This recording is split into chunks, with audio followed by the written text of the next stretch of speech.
por Agaptum. Boa noite. Primeiro quero agradecer o convite, né? E também o passeio hoje foi muito bacana, a gente poder falar da situação indígena em contexto urbano, em Belo Horizonte, feira hippie, própria caiaca, e essa situação de necessidade de indianizar a cidade mesmo, né? Trazer a cultura indígena para dentro da cidade.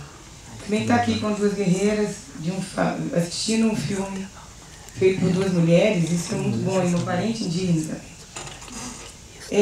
Sobre as minhas considerações sobre o filme, eu queria saber, primeiro, hoje não é bem consideração, eu já vou perguntar logo de uma vez, né? Que teve aquela tortura da galinha, que foi assim, uma situação que eu fiquei assim, meu Deus, e eu vou fazer isso. E somos de etnias diferentes, parente Guarani, eu sou Cambiuá, há várias técnicas de matar uma galinha, né? Mas aquela que a Sofia estava usando é a pior do mundo, assim, eu nunca vi uma coisa tão horrível para se matar uma galinha.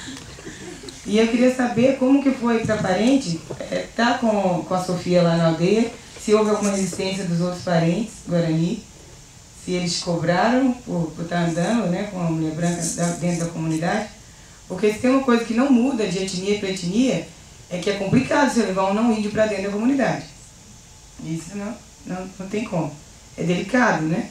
E acompanhar o dia a dia. E chega a dar um pouco de vergonha, assim, porque fica como uma criança mesmo, aprendendo a fazer o fogo, né? Aprendendo a falar a língua como uma criança. Aí eu queria saber da parente Guarani, como que foi isso, essa entrada da guerreira não indígena dentro da comunidade. Boa noite. Boa noite. Tá ouvindo? Então, a nossa história com a Sofia é bem... começou pela rede social, né? Acho que a gente tinha amigos em comum, né? E a Sofia, não sei como é que foi para ela me escrever, não sei. Mas alguém passou o meu contato para ela. E ela me escreveu um dia desses, aí eu vi, né? Não sabia quem era. Aí não respondi para ela. Aí, depois de alguns tempos, de novo me escreveu. Aí respondi quem que era, perguntei quem que era, de onde era. E a gente começamos a conversar sobre várias coisas. E a primeira proposta, na verdade, era fazer um videocarta, né? Ela mandar um vídeo para mim, mostrando as coisas dela, o mundo dela, e eu fazer a mesma coisa. Aí falei para ela que não ia conseguir fazer isso, e não sei, primeiro eu não conheço ela pessoalmente, e também uma coisa bem delicada, assim, mandar os vídeos da aldeia, dos meus parentes, ou coisas que eu faço, né, para alguém, assim, para fora. E aí chamei ela para ela ir para a aldeia, para a gente conversar, para ela ver a minha realidade, para ela conviver com a gente, se é isso mesmo. E aí ela foi, eu lembro que era na época bem frio, que ela foi a primeira vez, aí ela ficou uns 20 dias, né?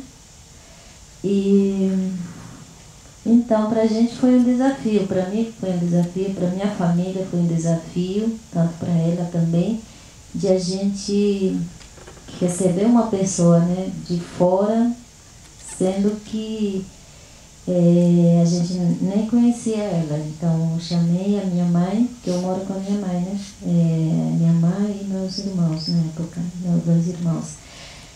Aí e também falei para outras pessoas que eu ia receber a pessoa de fora, ia ficar em casa. Então já falei para ela que vai ser um desafio. Ela nunca tinha vindo, que vai ter, sei lá, vai acontecer coisas que, né, normalmente a gente não vê. Porque normalmente ninguém vai para a aldeia para ficar o tempo, né, tipo 20 dias na aldeia. Lá em Coindivão, os turistas chegam muito, assim, também para escrever, os antropólogos vão, mas tipo, não fica o tempo que a Sofia ficou, né? E aí ela foi, acho que pra gente, pra minha mãe, que ela não fala muito português, ela entende, mas acho que para todos foi um desafio pra gente, né, conviver com ela, porque por alguma coisa, tinha coisas que a Sofia não podia fazer, coisas que ela não podia ver, coisas, né, como tinhorar, como mulher não indígena. E aí ter essa, como que a gente vai falar, como que a gente vai fazer com que a Sofia não veja isso, como que, né, é uma coisa, mas eu acho que o esforço da Sofia de entender isso foi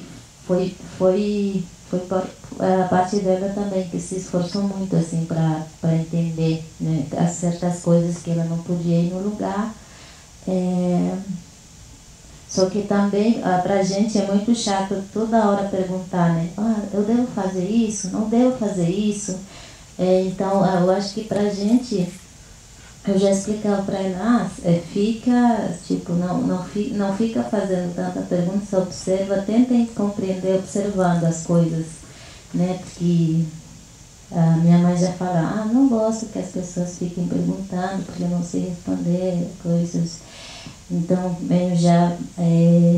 então, nessas coisas de tentar se compreender um com o outro, acho que foi importante. Primeira vez que eu fui pra Coimbra, Luz das Aldeias e tal, eu percebi que tinha muitas poucas mulheres, assim, né? Artistas, cineastas. E como uma mulher artista, né, branca, vindo de um outro contexto social, racial, enfim, diferente, eu me questionei, assim, falei, mas, nossa, por que será, né? Como um contato, primeiro eu com, né, com o que eu estava se apresentando ali, com meus alunos também, e nessa troca, né? E aí, foi isso, não sei, a gente se conheceu pelo Facebook, e aí eu falei, tô pensando em fazer projeto de doutorado, de mestrado, o que você acha? E ela, legal, ela achava que eu não queria pra aldeia, achava também que era meio tipo, essas senhoras que ficam escrevendo, nunca vem nada. E também tem uma coisa que é um adendo que é importante, porque a Patrícia e o Ariel são cineastas indígenas já há muito tempo, né? Tem mais de 10 anos, mais ou menos, né, Patrícia? E aí, realmente, vai muita gente lá, né, na aldeia, muitos pesquisadores, assim.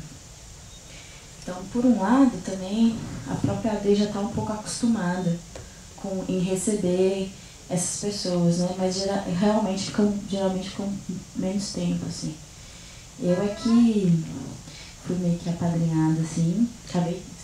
Recentemente voltei de lá, tem uns 2 meses. Sempre que posso, vou. Em outros contextos, não só para, né? Agora foi bem diferente de ir. E essa, na verdade, nem foi uma culpa branca, assim. Foi porque não tem como dissociar, né, a minha criação de onde eu vim.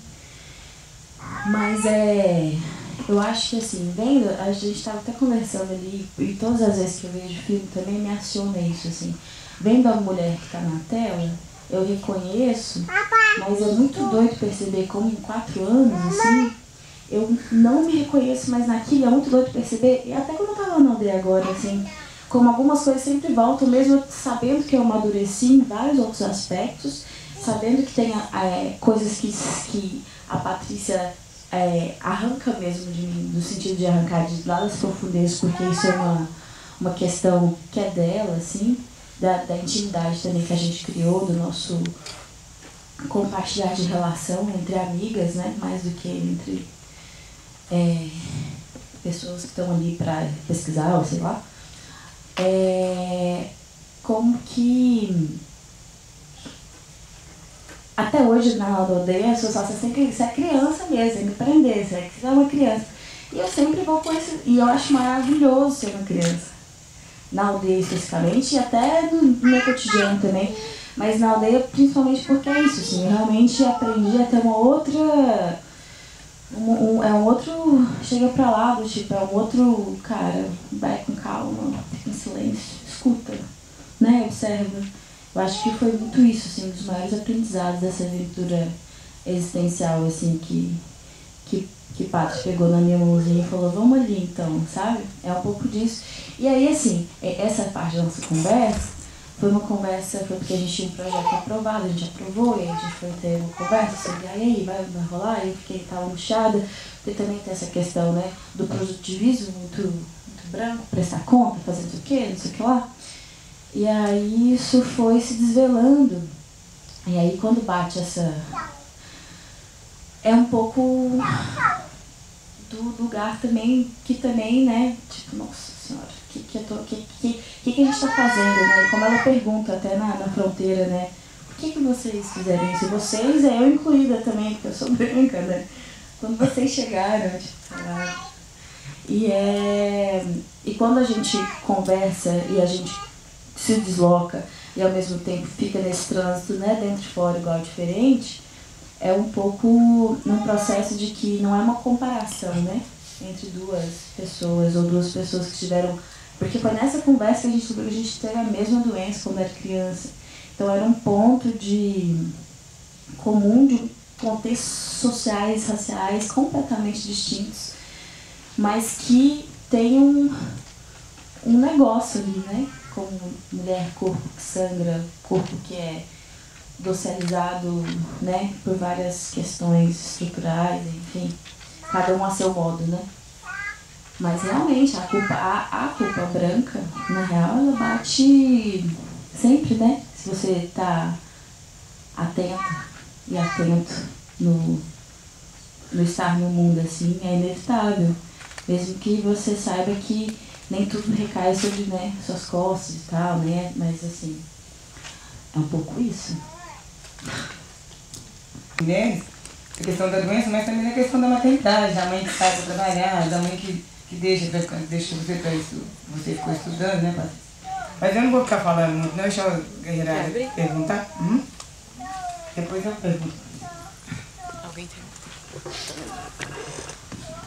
Boa noite. Boa noite a todas, boa noite a todos.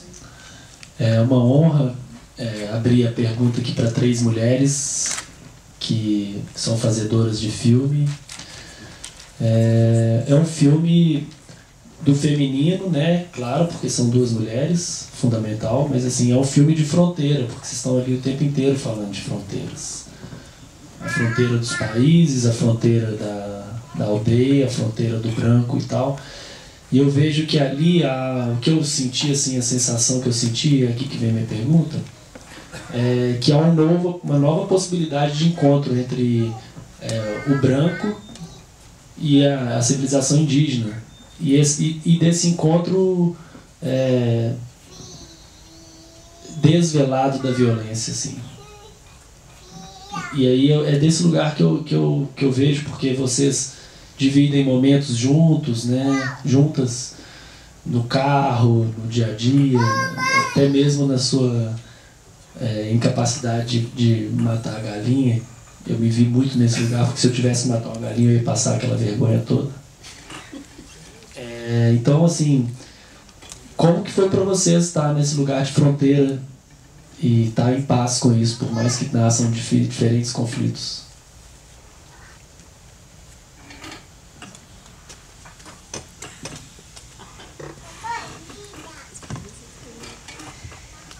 É um pouco isso, assim. A gente no processo, porque também no primeiro momento eu fiz uma pesquisa de mestrado, né? Com a Patrícia, sobre a trajetória dela como uma mulher indígena cineasta, né? Esse pensamento de epistemologia, essa produção de conhecimento e tal. E aí a gente leu um texto da Trinity Ha, que está no catálogo do Fórum Doc de 2012. Né? Como é que a gente lê esse texto junto? eu como você, igual diferente.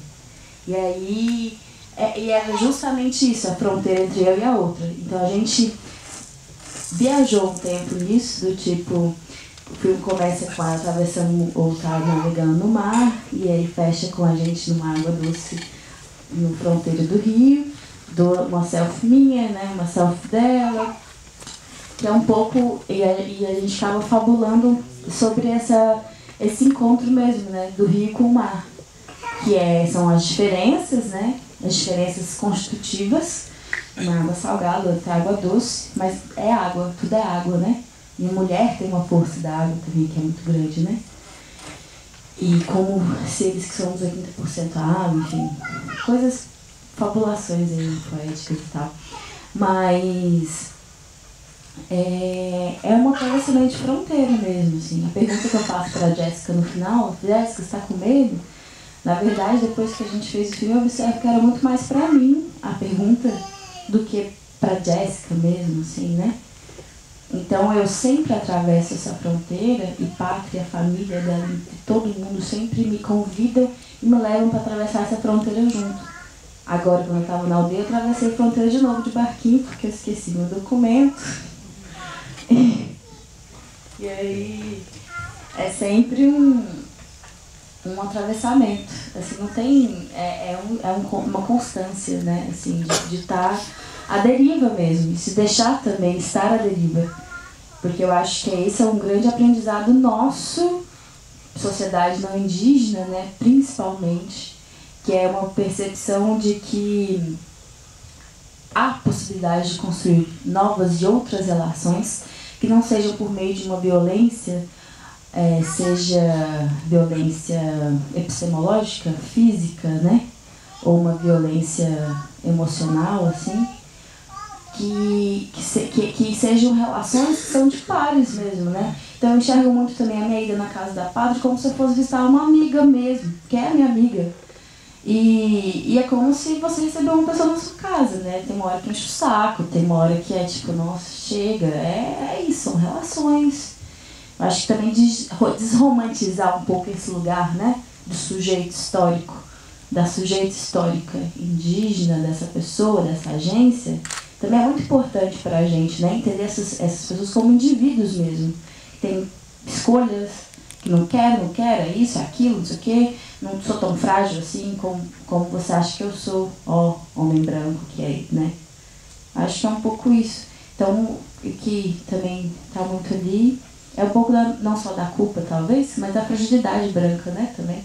Da nossa vulnerabilidade exposta, né? Eu acho que isso é muito importante.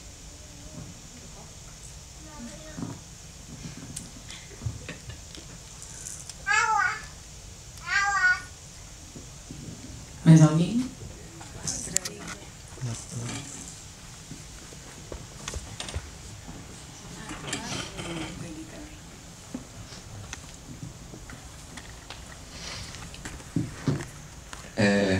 Boa noite. Queria fazer uma pergunta, principalmente para a Patrícia, que tem, assim, ao longo também de uma trajetória próxima ao cinema indígena, né? Essa coisa de dividir espaço com indígenas em comunidades, sendo branco também, mas ao mesmo tempo, quando a gente faz oficina de vídeo, né, a gente entra com uma troca, né, com esses dons compartilhados, né, que a gente ensina alguma coisa e principalmente aprende mais ainda, né. E o Alberto Guarani, uma vez a gente estava no encontro na Serra do Cipó, pelo Observatório da Educação Escolar Indígena, e daí todo mundo ficava meio olhando nos olhos dele, assim, profundamente, né? E eu percebi muito isso nesse filme, né?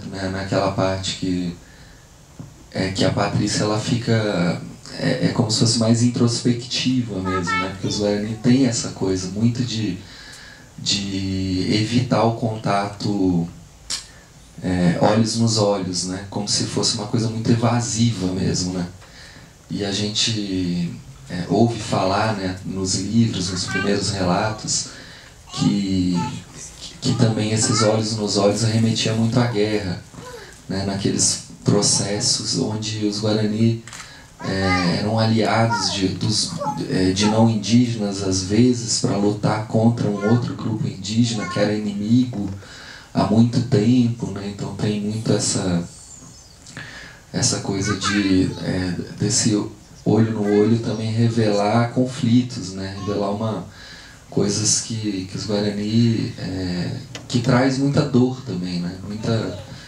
Uma afronta muito grande, né? Então o Alberto ele falava muito isso: eu não quero olhar nos olhos de vocês, isso não faz parte da minha natureza, isso é parte da natureza de vocês. Então tem uma coisa muito inquisidora às vezes, né, que a gente tem também de ter um tete-a-tete assim muito profundo, tal, que às vezes é mais difícil em outra cultura, né? Eu queria que a Patrícia falasse sobre isso, como que foi para ela, que realmente assim, aquela parte do desabafo, assim, né, uma coisa como se fosse assim um conflito cultural também, né? Assim, entrar nesse outro mundo às vezes é muito doloroso, eu acho, para ambos mundos totalmente alienígenas, de repente, um do outro, né? Eu queria saber um pouco mais disso, assim, como que foi, foi cômodo, incômodo, como é que foi essa jogada? Uma boa reflexão para a gente pensar primeiro, né, falando das fronteiras, nesse filme o tempo todo fala da fronteira mesmo. E eu acho que para a gente essa questão de fronteiras, a gente sabe que existem fronteiras, né? Mas tem algumas fronteiras que a gente chama que não existem, né? Que existe só para os povos não indígenas, né? Porque o tempo todo, tanto é que quando a gente olha esse filme, vocês percebem, né, que tem o tempo todo fronteiras, né? Mas para a gente sabe que existe, mas não é o mais importante que para mim, no caso, né, não é o mais importante que existe a fronteira ali dentro do filme. Porque o tempo todo a gente está atravessando a fronteira, né? Ou legalmente, ou ilegalmente, ou espiritualmente, ou, né, o tempo inteiro. E falando sobre essas coisas, Pedro, né? De olhar nos olhos o tempo todo, isso pra gente é um conflito, porque imagina, eu trabalho na escola, aí o tempo todo tem essas reuniões de direção, essas coisas, né, na escola para discutir. Então o tempo todo, quando fala tem que olhar nos olhos. Tipo, para os não indígenas isso é muito, sei lá, para olhar, para entender as coisas tem que ficar olhando nos olhos, né? E para a gente não, e nas reuniões que acontecem nas aldeias, ou encontros que acontecem com o Guarani, realmente as pessoas mais velhas ficam ali com olhos fechados, prestando atenção nas coisas que outros líderes espirituais estão falando, né? Porque ouvindo, fechando os olhos, a gente consegue escutar melhor, entender melhor o que o outro está querendo passar. Porque pra gente, a fala é muito importante. Então, se eu estou falando, as pessoas têm que sentir ela no coração, não olhando para as pessoas. Se eu estou olhando para outra pessoa, do que está falando comigo, eu estou olhando e pensando em outra coisa. Eu estou olhando com olhos abertos, mas não estou prestando atenção na fala dessa pessoa. Então, para a gente, nessa questão de ouvir, é muito importante. Ouvir e receber a palavra de alguém. Então, é por isso a gente fala, né? E a outra pessoa realmente fica assim, os mais velhos realmente fumam cachimbo e ficam com olhos fechados, principalmente, e achando que a gente está dormindo, né? Mas na verdade a gente está ali absorvendo as palavras dentro do nosso corpo para depois, né, a gente também falar se a gente está concordando, não está concordando, mas deixar a pessoa falar todo primeiro. Porque geralmente as pessoas não indígenas falam o tempo todo, né, e juntos, não deixa o outro falar tudo primeiro. Eu vejo isso, observo esse comportamento, né, às vezes. Então, é assim a nossa educação, quando alguém fala, então, principalmente para os jovens ou para as crianças, a criança tem que ficar, prestar atenção, ouvir o que o pai e a mãe estão falando, para ela depois responder, ou se é para responder, responde, senão ela só, né, fica com ela na cabeça, ou no coração, né, no caso.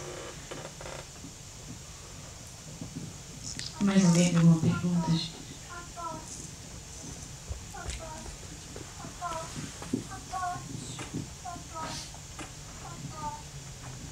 Olá, boa noite. A minha dúvida é uma coisa muito pequena, mas às vezes alguém pensou também, teve essa mesma dúvida, a respeito daquela hora em que mostra no caderno o colar feito de miçangas e tem o texto. Eu quero saber se o texto é especificamente referente ao colar também, ou a feitura desse colar. O texto é outra coisa nessa hora? Porque tem o colar e ela tenta falar corretamente as palavras. Se é uma coisa bem profunda, ou se você pode falar pra gente o que ela estava repetindo. Não, é o texto, a palavra, né, o nome do colar. Como que se fala esse desenho. Sim. Então, é isso mesmo. Eu quero dizer aqui. Já vai fazer aquilo. Boa noite. Primeiro eu queria agradecer pela sua paciência com as crises existenciais com os brancos, porque eu já fiz trabalho bastante com indígena e eu tenho altas e eu sempre fico pensando que é um puto egoísmo a gente ainda ter essas crises existenciais, porque a gente não passa um terço do que vocês passam. Mas a um lugar menor, né, as questões das mulheres, assim também como o próprio cinema indígena, é sempre colocado no nicho do cinema indígena, não como cinema, ou ele é sempre exibido para pessoas que são amigos ou amigas, ou que fazem oficinas, ou que estão num lugar que é um pouco taxativo às vezes, né? E não é colocado como uma estética mesmo, né? Ou uma linguagem cinematográfica que tenha contribuído grandiosamente para a estética cinematográfica do cinema, como cinema, com C maiúsculo. Enfim, daí, observando assim, a gente foi um desejo mesmo colocar essas, assim como as nossas fragilidades, mas as fragilidades das próprias filmagens, né? Ajuste de câmera, arrumando foco, câmera que treme, balanço, não sei o que pega. Então, assim, eu acho que ele é um filme processo, meio diário, meio... E olhando ele depois de um tempo, eu como agência mesmo, esse filme funciona pra mim quase como um portal mesmo de... nunca tinha feito um filme antes, assim. Eu sou artista visual de formação, fiz mestrado em antropologia porque as artes visuais em Goiás, que é de onde eu sou, não supria esse meu desejo do tipo, vamos discutir outras coisas, né? Tensionar lugares, principalmente os meus. E aí agora calhou de eu estar no doutorado de cinema, sou professora de cinema e eu nem sei como isso aconteceu, mas aconteceu. E eu acho que foi com a minha maior professora, que é a Pátria, e o Coletivo Minha Agora de Cinema, que me mostraram o que é fazer cinema de verdade que eu falo é com verdade, né? Talvez seja isso, né, de filmar com os olhos fechados, que a gente precise aprender, né, assim como escutar de olhos fechados, filmar com olhos fechados, enfim. Acho que é isso.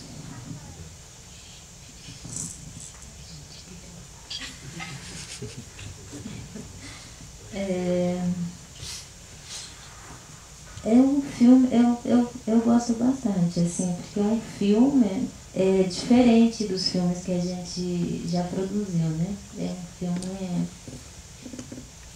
só de eu, assim, mostrando um pouco realmente quem eu sou, né? Confesso que no primeiro momento, será? Né? Eu fico pensando isso.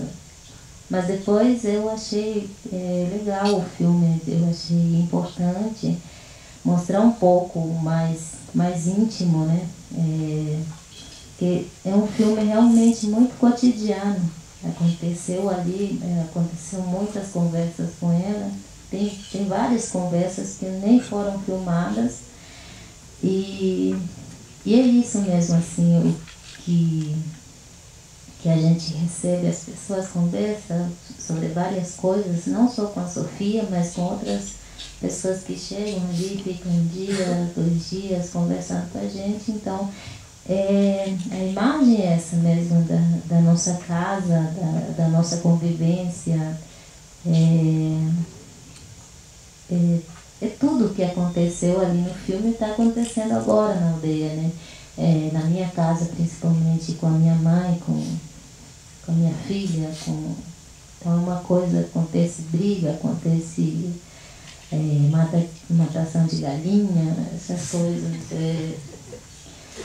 Mas, assim, olhando o filme, eu nunca pensei assim, até agora que a Sofia estava cochichando ali, depois de 4 anos, que eu confesso que não parei ainda para pensar o né, mas para refletir realmente o filme, porque eu acho eu acho lindo o filme, principalmente para eu me ver também como que eu tô, né? Como eu tô como Guarani, também como mulher, como filha, como mãe. Então eu acho que me fez reflexionar muito esse filme, tanto que eu já tinha pensado fazer um filme sobre minha mãe, sobre as caminhadas que ela faz, né, indo passando a fronteira, né, Argentina, para ir para visitar os parentes. Então tudo aquilo que aparece no filme são pequenas coisas que eu já estou começando a fazer porque a minha mãe está fazendo. Então é isso, assim, é muito esse filme, pequeno filme, me deu uma experiência, assim, de mim mesma, assim, de pensar com quem eu sou, de me ver quem eu sou, como que eu falo. E às vezes tem no filme, não devia ter falado isso, sei lá, essas coisas. Passa o tempo todo, mas enfim, já está aí, né? E hoje se lançou ainda à tarde que pra gente fazer o Tecoate 2. Vamos fazer o 2? Não. Mas é um pouco... É a vingança. Da galinha. Será? Mas, aproveitando o gancho, assim, da pátria, é uma coisa que, como pesquisadora também, a gente foi mostrar, o filme passou na aldeia Maracanã, lá no Rio, que eu moro lá. E aí lá na aldeia, algumas pessoas, alguns indígenas, perguntaram assim, mas sente falta das crianças, da aldeia, de outras pessoas, por que só tem ela? Aí eu, então, mas é porque é um filme com ela, né? Assim, eu acho que talvez esse filme tensione um pouco esse lugar, que é o que a gente também está acostumado de ver de cinema indígena, que são, né, rituais, pessoas, grandes coisas, que é formidável, que é o transe, né, que é um negócio potente demais. Mas aí sai um pouco e quando a gente coloca, né, talvez essas pessoas como sujeitas mesmo, isso se desloca porque também é ela que está ali, né? É ela como mulher, como pessoa, como mãe, como filha, como e Guarani, sabe assim? Porque a gente também acha muito, né? Ah, você é isso. Aí, tá, mas você também é mulher. Mas assim, no caso específico de quem é racializado, como a gente não é, né? Então, o ser Guarani vem primeiro de tudo o resto. E na verdade o que está ali é o contrário, né? É todo o resto e aí depois é que, claro que isso aí não dá pra... Mas assim, é mais nesse sentido, eu acho, assim. Né?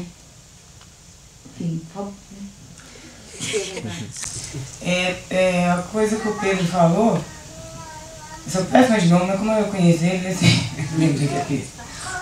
Essa coisa desses mundos, né, dessas fronteiras, eu acho que é a hora também de a gente deixar de invadir muito a fronteira alheia e ser ponte, de ligar mundos, porque é muito cansativo para nós indígenas, principalmente, ligar o mundo do branco com o nosso mundo da aldeia, porque a gente é cobrado duas vezes, é cobrado pelo branco, que quer um resultado, e é cobrado pelo indígena, que não quer, o parente não quer ser invadido o tempo todo.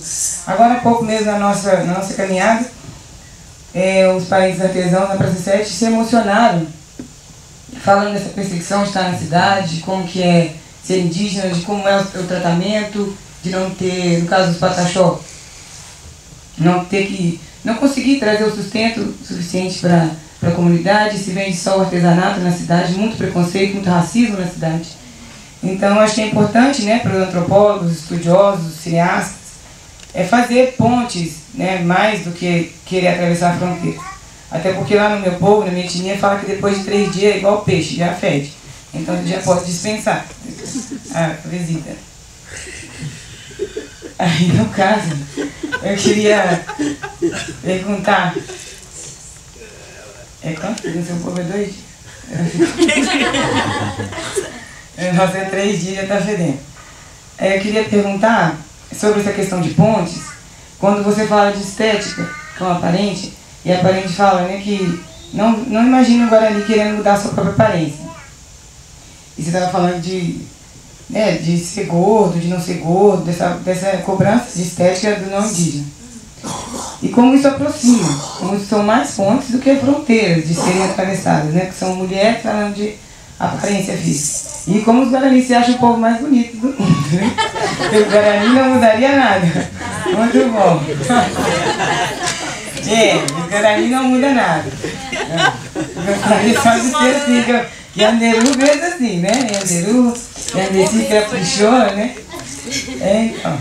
Aí eu queria saber como que é que rolou essa ponte aí, a gente não pensando mais na questão da racialização, que eu acho que rolou, que são delicadezas sim, que é necessário que a gente preste muita atenção quando está indo na comunidade, quando está indo em qualquer lugar. Saber se enxergar, saber o seu lugar, saber olhar no espelho, saber qual é a sua cor, como que é, porque a gente não precisa, quem não é, os não brancos não precisam que ninguém nos lembre qual que é a nossa cor, que a gente sabe bem. E a gente conhece nosso lugar. E quero dizer para os brancos saberem seu lugar, né? Os não indígenas, de um modo geral, não só brancos. Falamos hoje também da questão do pardo, que às vezes o pardo pensa que ele está mais ligado à negritude do que à indianidade, e nem sempre. É uma tentativa de negação mesmo da nossa cultura, né? De diminuir a quantidade e número até do povo indígena, porque a gente está num momento de luta. A gente está num momento de um governo que é completamente anti-indígena desde a sua campanha eleitoral. E agora cumprindo as atrocidades que tinha prometido. E é isso, quero saber dessas pontes e não só de atravessar a fronteira. Uma das coisas que eu falei, por exemplo, que eu não devia, era exatamente isso, que aparenta...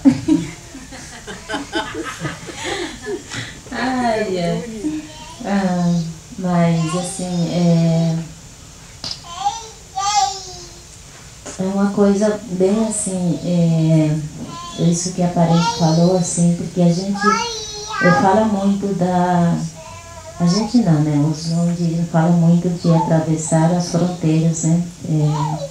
Então, nessa questão de fronteiras, tem algumas pessoas, tem algumas pessoas não indígenas que estão fazendo esse papel de ponte, né?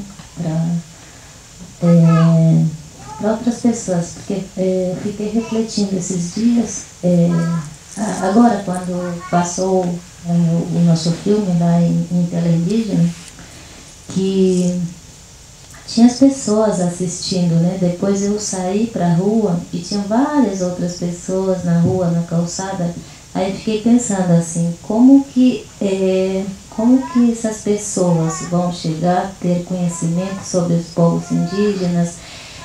Porque a maioria das pessoas que vêm para assistir os filmes indígenas, seja no cinema, seja na mostra, são conhecidos, né? Que a gente conhece, a gente chama. Então, e essas pessoas que não têm nenhum conhecimento sobre indígenas, sobre povos indígenas, principalmente no sul, que é onde eu moro, principalmente na minha cidade, perto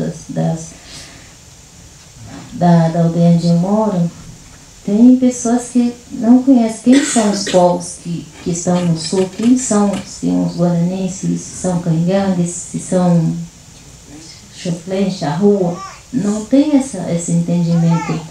Então, falam muito bugres ainda, né? Então, eu fiquei pensando, são essas pessoas que não têm noção do que está acontecendo, não têm noção de que existem indígenas, diferentes povos indígenas, e como que essa informação chegaria nessas pessoas, né? E só minha reflexão mesmo, e fico pensando que tem várias pessoas fazendo esse ponte, mas tem muito poucos ainda. Então é um tema a se pensar muito ainda para fazer.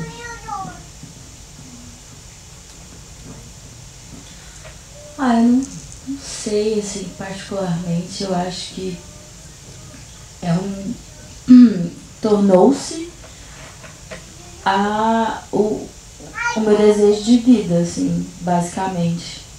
É um trabalho do tipo, não só, mas árduo e cotidiano, assim, de estar em relação, né, em deslocamento, pensando. Eu tô tentando descobrir também, assim, mas acho que estamos aí no caminho, assim, porque eu acho que neste momento, né, com esse atual governo, com o nível que tá, né, das atrocidades, das violências e como as coisas estão agora saindo do âmbito, né, desvelando, né, essa semana eu vi uma matéria que descobriram lá em Niterói um grupo da Ku Klux Klan, assim, que é o grupo mais de extrema direita, radical do nazismo. E aí é tipo assim, what? E esse grupo já tem mais de 6 anos, está formado. E agora eles estão assumindo do tipo, estamos aqui, ó. Tipo, cara, como que essas... Então, assim, talvez ser ponte também nesse momento tá todo mundo assim, né? Não é soltar uma mão do outro, porque também, igual esses dias, como é que eu tava na Marcha das Mulheres Indígenas, aí eu vi uma comentando assim, teve ano passado até, aí teve uma menina que pintou o rojo do Urucum, aí eu encontrei ela no banheiro, aí ela tava tirando o Urucum assim, aí eu, por que você tá tirando assim tão desesperadamente? Não tá saindo, não sei o que, vou te ajudar, mas por que você quer tirar tanto? Que eu vou pra faculdade. Eu falei, aí ela falou, né, mas eu falei, por que você não vai com o Urucum? Ela, não, sei lá, né, aí a indígena, né, a mulher, que é a minha, que é lá de Goiânia, falou assim, cara, a menina não aguenta assistir uma aula com o Urucum no rosto, vai segurar minha mão? Quando tá tudo ruim, lógico que não vai, entendeu, assim? Então é um pouco tentar, sei lá, vaquinhas online e pegando e né, junto com pessoas, sei lá, entrando em contato com a PIB. Eu acho que agora é um momento de retomada mesmo, a gente se unir com os parentes de Kaiowá, com os Guarani, com os Guajajara, né, com os Guardiões da Floresta, que o negócio não, sabe, pegar uns estilinhos ali, enfim.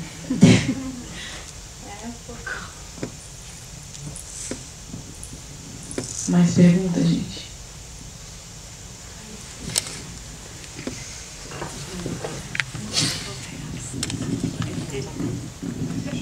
Para Patrícia. Boa noite, Patrícia. Eu tô curiosa para saber da sua mãe. Você falou no filme que sua mãe tinha saído e tal, e te deixou lá. E estou curiosa para saber o que sucedeu depois, assim. Quando deixou ela para estudar na escola? Tá. Então, depois que ela saiu daquela aldeia, né, eu fiquei lá com meu tio, acho que uns 2 anos que eu fiquei lá nessa aldeia. Aí voltei e fui morar com a minha avó. Aí, porque a minha mãe tinha ido morar em outra aldeia também, com o marido, né?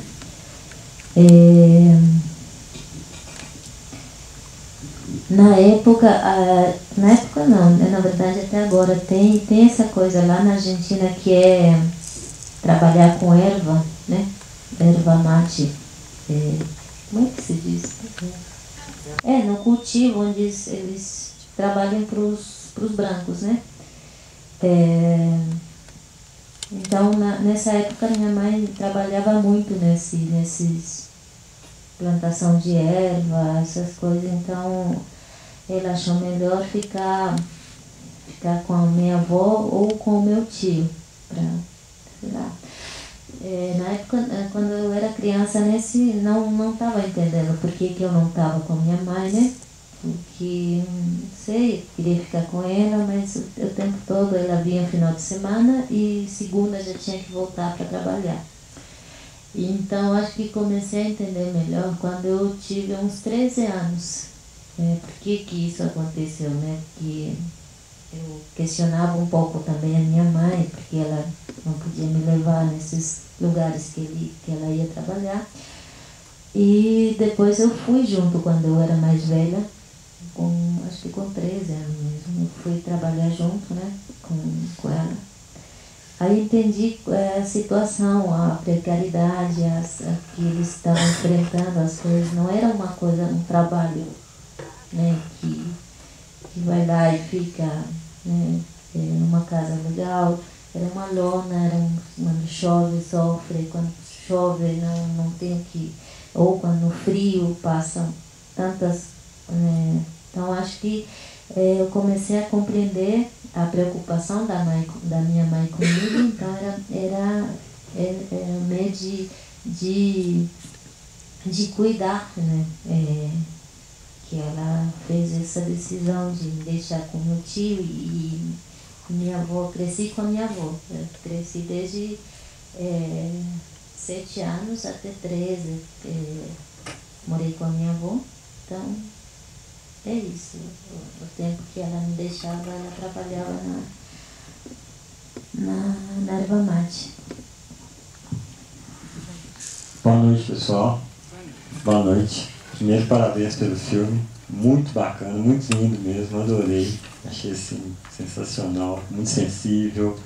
Eu gostei muito da edição que você estava falando, ficou muito legal. Então, minha intervenção aqui é primeiro para parabenizá-los, assim, né? Muito, muito legal. E a segunda é uma curiosidade. O que vocês foram fazer no Canadá? Que história é aquela no Canadá?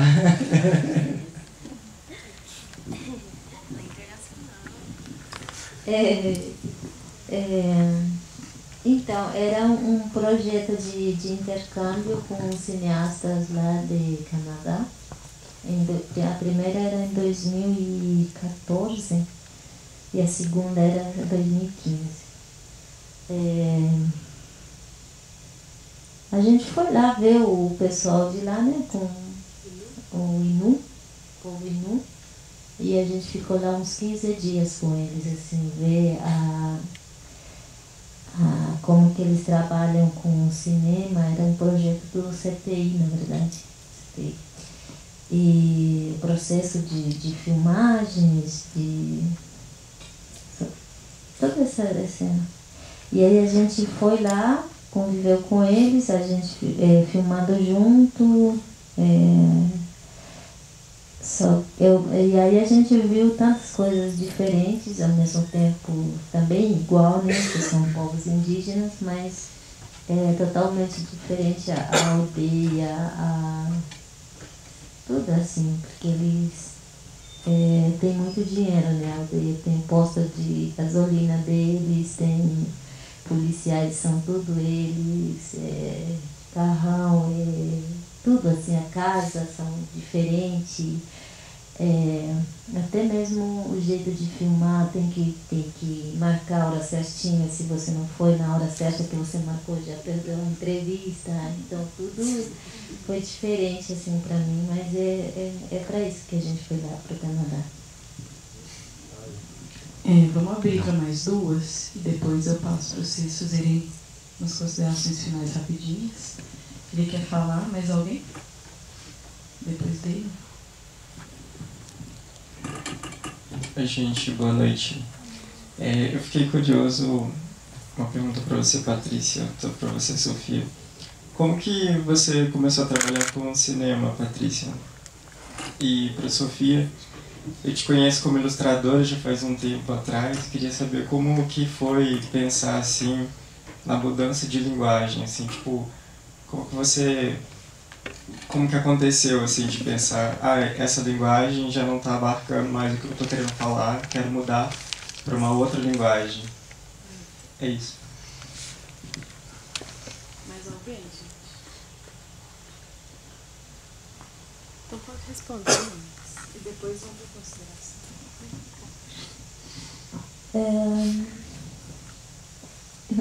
Eu comecei em 2007 quer dizer, 2008. O primeiro contato que a gente teve foi através do IFAM, né? Do projeto do IFAM. Pra gente fazer, na verdade foi para a gente fazer um livro, né, sobre o processo de reconhecimento da Tava, das ruínas que tem ali, para escrever sobre isso. E aí então a gente pensou com os caciques, com o pessoal que estavam lá, que era melhor do que escrever livro, quer dizer, fazer um vídeo, fazer um documentário, do que escrever um livro. E então a gente pediu para ver se o pessoal não contratava algumas pessoas para dar oficina de vídeo, né, para a gente trabalhar com isso. E aí então, como o projeto já estava aprovado para fazer um livro, também foi escrito um livro com outro pessoal, com as lideranças dali da região. E mesmo assim a gente pediu para trazer alguém para a gente trabalhar com audiovisual. Então foi assim, e aí deu certo esse projeto e chamaram o pessoal do Vídeo nas Aldeias para dar a primeira oficina. E a primeira oficina aconteceu em uma das aldeias de Porto Alegre, que é bem no centro de Porto Alegre. E o outro era na minha aldeia. Aconteceu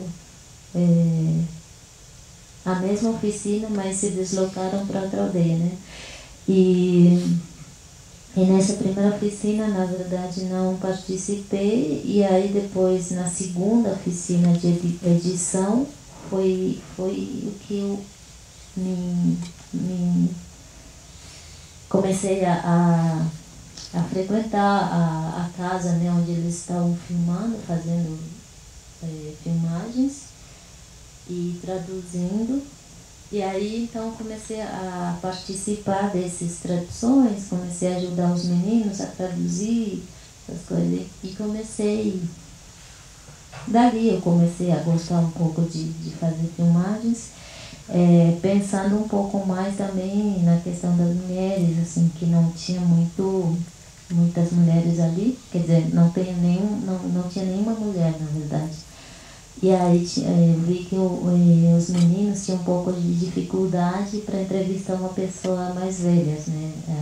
Mulheres, assim. E aí falei, acho que eu vou lá falar com a dona Ângela e tal, para ver se ela consegue dar uma entrevista para mim e tal. Aí eu fui, aí a gente ficou conversando, assim, falei, os meninos vieram, mas eu já estava me levantando para fazer alguma coisa, tem que vir na hora de tomar mate, aí conseguir conversar, essas coisas, né? Então, pensando mais nessa questão de compreender o mundo feminino também, ali dentro da minha aldeia. Então, eu comecei por aí, assim, comecei em 2008, a mexer com as câmeras, então. Primeiro eu comecei como microfonista, mas eu não gostei. Sandy. Na verdade, eu acho que eu não troquei de linguagem, porque o desenho e a ilustração na aldeia, e até hoje, né, são cruciais, assim, com a Pátria, a gente está fazendo um livro agora, nós duas, e com o Ariel e o Leandro, que é sobre o Fim do Mundo na perspectiva Guarani-Mbiá. Então, estão escrevendo, a gente está ilustrando todo mundo junto, e é um livro infantil, assim. Então, uma coisa foi na outra, a Pátria é professora da escola, então a gente sempre ia na escola, ficava dando oficina de desenho com as crianças, a forma que a gente se conectou, acho que mais também, era mais porque eu não era antropóloga e era ilustradora e artista, do que porque eu era antropóloga, assim, sabe? Então, foi uma... Não sei, assim, até hoje eu não sei como que foi esse turning point, né, no roteiro da minha vida também, de artista ilustradora para, de repente, estar fazendo cinema junto, assim. Mas eu não dissocio uma coisa da outra. Acho que pensar a imagem, né, o pensamento visual, ele abarca talvez tudo isso, né? E essa educação, né, do olhar, essa pedagogia das próprias imagens, esses modos de ver, as formas como se vê, acho que está tudo meio junto. Mas não sei também, racionalmente, assim, o negócio só foi, eu só fui. Ela só apareceu, ela falou assim, vem, como o Piragui, a sereia, né, vem, eu só fui, então eu vou. E fui, e tô. E é isso. Mas, ajuda também os nossos filmes, assim, tudo a gente se desenha, escreve, tá tudo junto. As camisetas a gente faz também.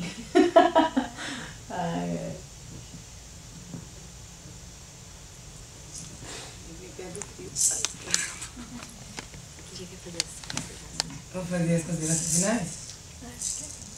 Então, primeiro só que eu lembrei que a Guerreira ali perguntou o negócio das filhas, né, quando ela era criança, que a minha avó, por exemplo, ela deixou,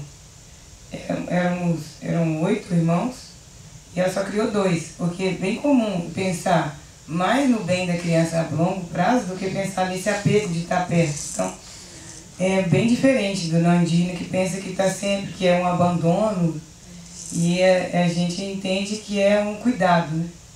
Para uma hora, um momento posterior, poder trazer de volta. No caso dos meus tios, não teve muita sorte de trazer de volta, porque foi levado para São Paulo, então não teve, a gente perdeu contato completamente. Só um tio que minha avó criou e minha mãe. Mas como considerações finais, quero dizer que tem aumentado a migração indígena para a cidade. É preciso que a cidade de Belo Horizonte e as grandes capitais se atentem a isso. Então eu sei que no Porto Alegre tem um decreto, né, que permite a exposição de artesanato, no Poraro, né? Poraró? Como chama, padre? E aqui em Belo Horizonte não tem nenhum projeto de lei, nada, então os parentes continuam sofrendo a criminalização do artesanato indígena nas ruas. E vocês que são daqui, quero pedir que vocês se atentem à situação do indígena na Praça 7, na Feira Ripley. Não adianta só a gente pensar no parente que está, né, além fronteira, a gente falou de fronteira, o parente que está lá também no norte, nos Guajajaras, e tem aqui debaixo do nosso nariz e a gente também não está vendo. Então, é bom ficar ligado nessa situação indígena aqui em Belo Horizonte. São mais de 5 mil em Belo Horizonte, 7 mil em região metropolitana. A gente teve aquela situação da aldeia, da retomada lá em Brumadinho, que depois do crime da Vale ficou tudo assim por isso mesmo também. Então é necessário entender que também em Minas Gerais são mais de 18 mil indígenas, que a situação não está lá longe, está aqui. E que, por enquanto, e por causa desse processo de empobrecimento e de roubo sistemático da nossa cultura, das nossas terras, das nossas riquezas, de tudo que é nosso, de indígena, então a gente precisa dessas pontes. Precisa, né, que o Não Índio apoie fazer um livro, o Não Índio faça um vídeo, o Não Índio esteja lá. Mas a ideia é que a gente tenha autonomia e que não precise mais. Não no sentido de ser ingrato, não. Porque a gente é um povo muito grato, inclusive. Mas no sentido de poder andar com nossas próprias pernas. A gente só não anda porque nos foi roubado muita coisa. Então, um empobrecimento ou uma coisa de desvalorizar nossa própria cultura, nossa própria língua. Por isso que eu falei, e achei bonito quando a parente fala que o povo guarani não mexeria na própria imagem, porque tem muito parente que nem gosta de parecer indígena, de falar, parece índio, não quer parecer. Então, foi roubado até nossa autoestima. Então, a gente precisa desse apoio agora. Mas a nossa ideia é que a gente seja autônomo. A gente não quer depender do Não Índio mais para nada. É isso. Qual é que é a sua ideia?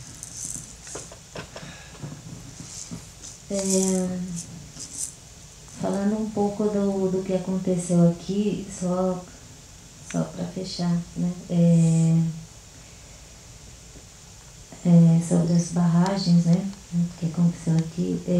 Lá no sul, agora está acontecendo uma coisa bem preocupante também, que esses dias a gente veio conversando com o pessoal da retomada, né? Tem 2 aldeias retomadas, a Ponta Dourado e Maquiné. E tem uma empresa que só está esperando para fazer, né, para fazer buraco ali, para tirar o carvão. Então isso é muito preocupante para a gente, mas parece que lá no sul nenhum tipo, não vejo nenhuma movimentação além dos indígenas.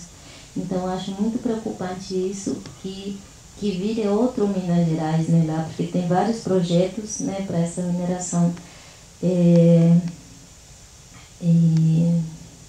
Eu fico imaginando as pessoas, né, principalmente as pessoas, as aldeias afetadas aqui em Minas, né, acho que é Krenak mais que foram afetados, né, que passa o rio, o Rio Doce, em Cataxó. Então, praticamente eles estão vivendo, as indígenas estão vivendo ali na natureza morta. Uma coisa muito triste de falar isso, como que a natureza vai estar morta? E os indígenas que moram ali, porque não só a natureza morreu, são a espiritualidade, a cultura. Então, aí já entra a depressão, já entra o estresse. Imagina uma pessoa que gostava de pescar, que não pode mais fazer isso. É muito triste o que aconteceu. Então, para a gente refletir mais, tentar ouvir mais a Mãe Natureza gritando para a gente, principalmente para os, né, deixar essa mensagem para os não indígenas, assim, que tente ouvir mais o grito da natureza, né, dos animais, de todos, assim, da nossa terra-mãe. Obrigada. Deixa eu agradecer a todo mundo que ficou até agora. Agradecer a mediação, Pátria, Cipó. Acho que é só isso mesmo. Vamos, né? No dia do tempo. Acho que. Tá.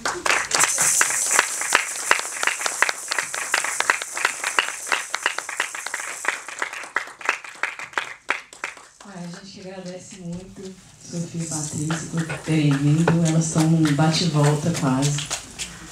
Muito massa que vocês estão aqui. A gente está muito emocionado, muito feliz, de verdade.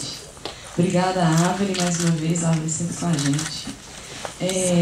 Vai ter um show agora de abertura do festival ali no café.